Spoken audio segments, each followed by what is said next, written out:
Indeed, right. I'm here with Senator Gregg, the Republican of New Hampshire, member of the Banking Committee, and as you said, also a guest columnist on Bloomberg News this week. So thank you, first of all, for that contribution. I appreciate you running the op-ed piece. We appreciate it. We'll get to the issue of derivatives in just a second, but I want to get your take, if I could, on what happened at the White House today. President Obama had a bicameral, bipartisan meeting, talk about regulatory reform, and your colleague, Senator McConnell, the Republican leader, left and said, essentially, we've got no deal here on regulatory reform. Are we headed for gridlock?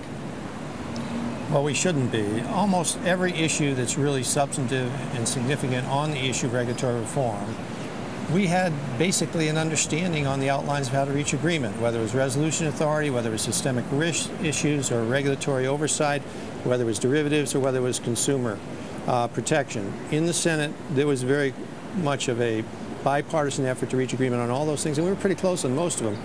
So there's no reason to have this departure.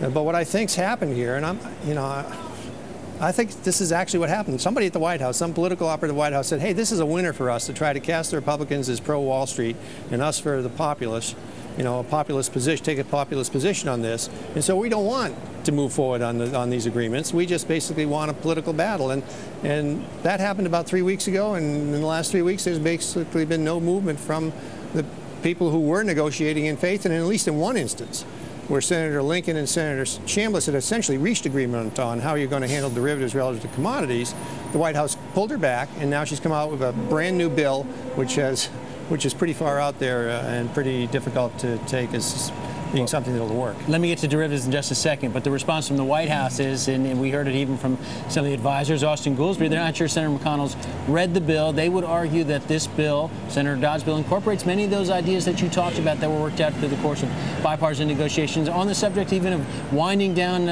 large financial firms to prevent someone being too big to fail. They haven't read the bill then. If you go to the language which was agreed to, and that's a good one to choose because there was basically agreed language between Senator Corker and Senator Warner on resolution authority and how you end too big to fail. The Dodd bill departs from it substantively and at all sorts of points. And if you talk to Senator Corker, and I suspect if you talk to Senator Warner, they'll say, yes, that's true. How far apart are you really? You've been in the middle of these negotiations. You've been working on the derivatives component, many of the other components, the Fed's role in all this. Can this be salvaged? Well, substantively, we're not far apart at all. Politically, obviously, we are. I mean, for some reason, the White House has decided to make a political stand. They want to, take on Wall Street and be the populist voice. They've got a Huey Long strain. They've decided to rally around the flag of populism, but it's not constructive to the country, and basically it will undermine the ability to get credit on Main Street. This is really about Main Street, and this will undermine the ability of people on Main Street to get credit if you basically disrupt the entire financial industry over a desire to get a political win.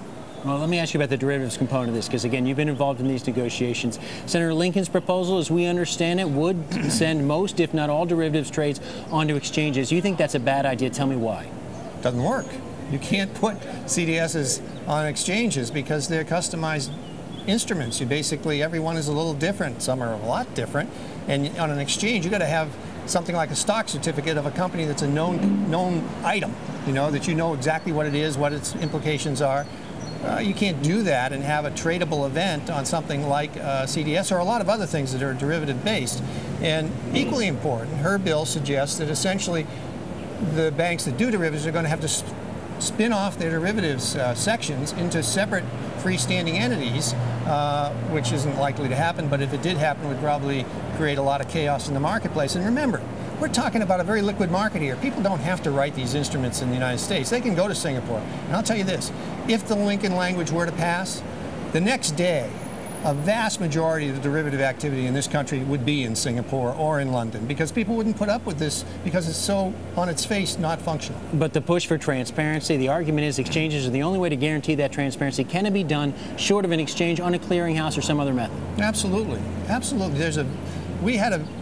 Senator Reid and I had worked out a very credible way to address what were the two issues that you should address on the derivatives question. One, reduction of systemic risk, and you do that by creating more transparency, more liquidity, more margin requirement, creating clearinghouses and getting most of your derivatives onto a clearinghouse platform where you've got something backing up the counterparties. And secondly, having a derivative system in this country that makes America the best place to get credit and to use derivatives to get credit and to create capital. We should not be weakening our capacity as a nation to produce credit and capital by creating a derivatives regime, which is essentially going to push derivatives offshore, when you can make them sound, safe, and reduce the systemic risk dramatically by doing it the correct way. Let me just ask you finally, there's the Senate needs 60 votes to get anything done. Obviously, there are 59 Democrats ready to vote potentially for this legislation. Is the president going to be able to pick off one of the Republicans? Are you all unified on this? Well, I certainly hope we are, and I hope some of the Democratic members will look at the Dodd bill, because really a lot of the Dodd bill was just placeholder, certainly on the derivatives language. I don't think he or anybody looking at the bill seriously thought that his derivatives language was going to be the final product here and was going to go across the Senate floor. So I would certainly hope that a lot of people would look at this and say, hey, we got to get back in the room and start negotiating seriously on this.